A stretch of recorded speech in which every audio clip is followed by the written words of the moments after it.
funny, but sometimes he's a troublemaker. But he's not George. And he's not even a human. He's a winter white dwarf hamster. So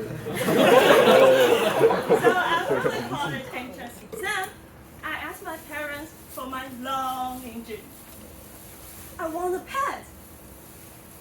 Instead of having a cat and a dog, I only require for a little cute hamster.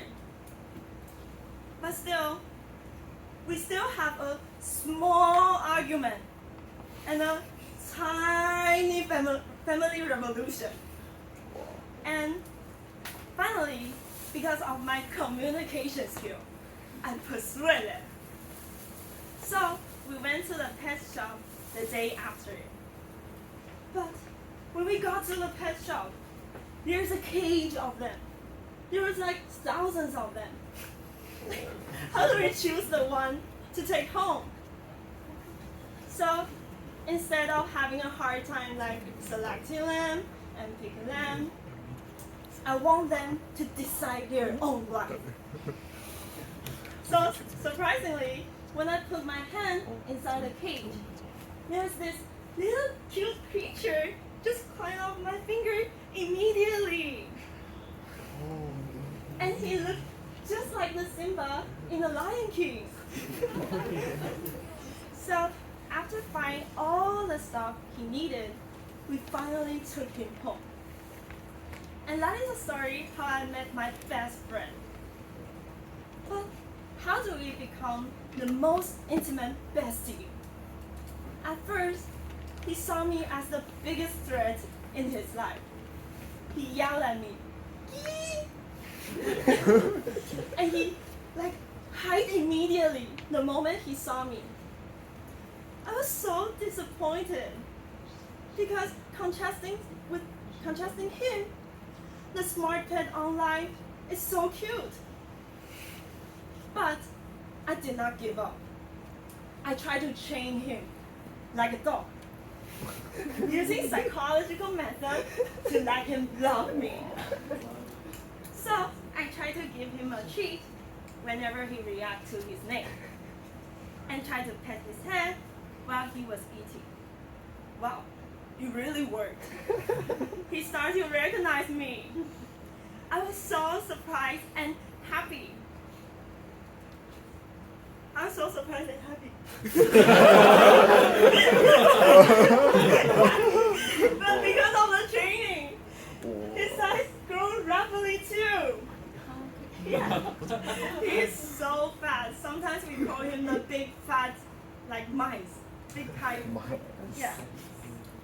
And a year after core relationship, he finally saw me as the best buddy. Oh my God. He finally got more familiar with me and saw me as a best friend. And I believe the bond between us was stronger than any couple in the university.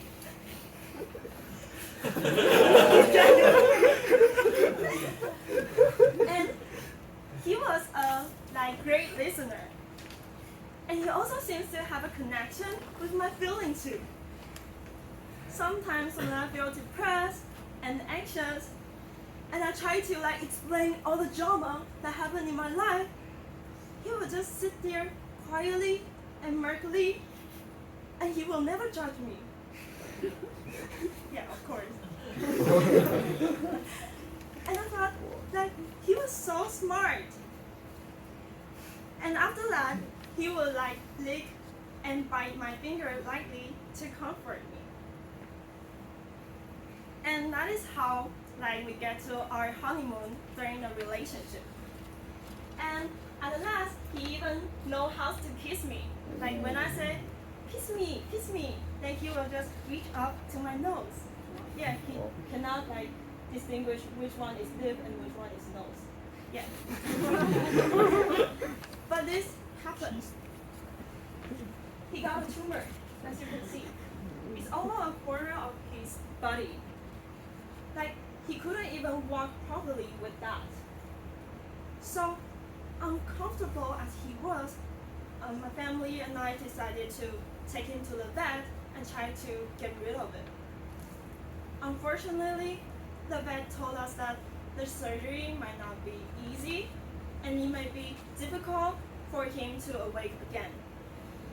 And to our astonishment, without health insurance, the price was extremely high.